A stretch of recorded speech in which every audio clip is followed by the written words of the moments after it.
Praise the Lord.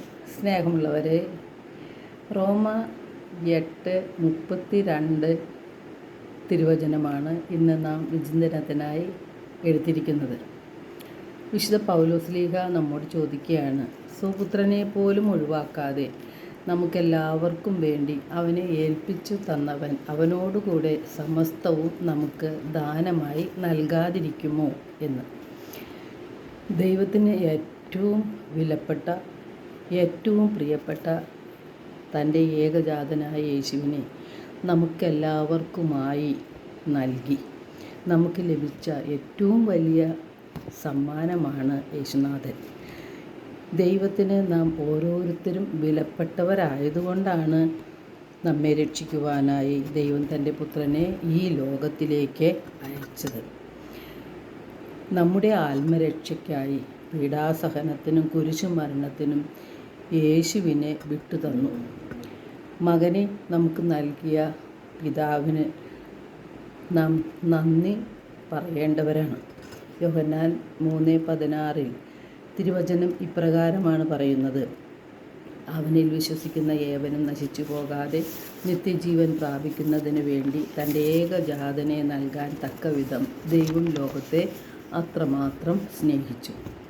യേശു നമുക്ക് എന്തെല്ലാമാണ് നൽകിയത്? യേശുവിൻ്റെ ജനനം മുതൽ മരണം വരെ നമുക്കായിട്ടാണ് യേശു ജീവിച്ചത്. മാത്രമല്ല, ഉത്ഥാനത്തിനും സ്വർഗാരോഹണത്തിനും ശേഷം പിതാവിൻ്റെ വലത്തുഭാഗത്തിരുന്ന് ഇന്നും നമുക്കായി മാധ്യസ്ഥം വഹിക്കുകയാണ്.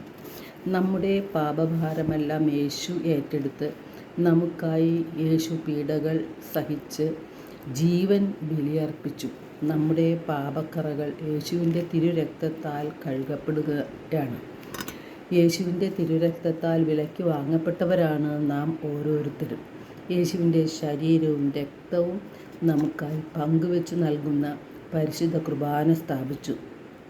നമുക്ക് ഭക്ഷിക്കാനായി യേശു തൻ്റെ ശരീരവും രക്തവും നൽകി. നാം എത്രമാത്രം നന്ദി പറഞ്ഞാലും കൂടുതലാകുകയില്ല. മതിവരാത്തവണ്ണം യേശുവിനോട് നന്ദി പറയേണ്ടതാണ്. യോഹന്നാൻ 6:51 യേശു പറഞ്ഞു, സ്വർഗത്തിൽ നിന്നിറങ്ങി വന്ന ജീവനുള്ള അപ്പം ഞാനാണ്. ആരെങ്കിലും ഈ അപ്പത്തിൽ നിന്ന് ഭക്ഷിച്ചാൽ അവൻ എന്നേക്കും ജീവിക്കും. ലോകത്തിൻ്റെ ജീവന് വേണ്ടി ഞാൻ നൽകുന്ന അപ്പം എൻ്റെ ശരീരമാണ്.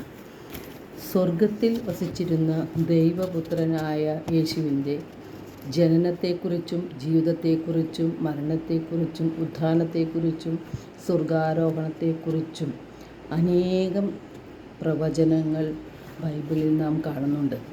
എബ്രായർ 1:1-5 വരെയുള്ള തിരുവചനങ്ങളിൽ നാം ഇപ്രകാരമാണ് കാണുന്നത്, പൂർവ്വകാലങ്ങളിൽ പ്രവാചകന്മാർ വഴി വിവിധ ഘട്ടങ്ങളിലും വിവിധ രീതിയിലും ദൈവം നമ്മുടെ പിതാക്കന്മാരോട് സംസാരിച്ചിട്ടുണ്ട്. എന്നാൽ ഈ അവസാന നാളുകളിൽ തൻ്റെ പുത്രൻ വഴി അവിടുന്ന് നമ്മോട് സംസാരിച്ചിരിക്കുന്നു. ദൈവപുത്രനായ യേശു പാപങ്ങളിൽ നിന്ന് നമ്മെ ശുദ്ധീകരിച്ചതിന് ശേഷം അത്യുന്നതങ്ങളിൽ മഹത്വത്തിൻ്റെ വലത്തുഭാഗത്ത് ഉപവിഷ്ടനായി എന്ന് തിരുവചനം പറയുന്നുണ്ട്. യേശു ആരായിരുന്നു? യേശു ദൈവപുത്രനായിരുന്നു. യോഹന്നാൻ 1:1 അത് വ്യക്തമായി പറയുന്നുണ്ട്. ആദിയിൽ വചനമുണ്ടായിരുന്നു, വചനം ദൈവത്തോടു കൂടിയായിരുന്നു, വചനം ദൈവമായിരുന്നു.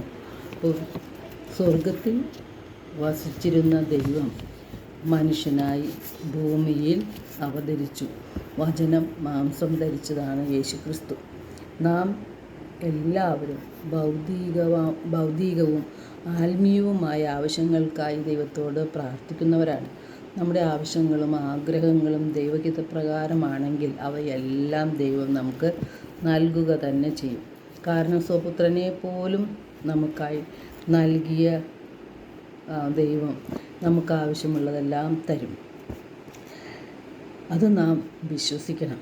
യോഹന്നാൻ 14:1 യേശു പറയുന്നുണ്ട്, നിങ്ങളുടെ ഹൃദയം അസ്വസ്ഥമാകേണ്ട, ദൈവത്തിൽ വിശ്വസിക്കുവിൻ, എന്നിലും വിശ്വസിക്കുവിൻ എന്ന്.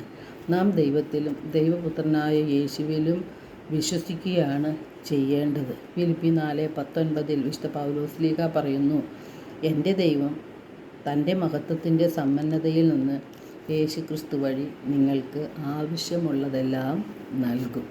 വചനങ്ങളിൽ നമുക്ക് വിശ്വസിച്ച് പ്രത്യാശയോടെ ജീവിക്കാം. എല്ലാവർക്കും ഒരു നല്ല ദിനം ആശംസിക്കുന്നു. ദൈവം നമ്മെ ഓരോരുത്തരെയും സമൃദ്ധമായി അനുഗ്രഹിക്കട്ടെ.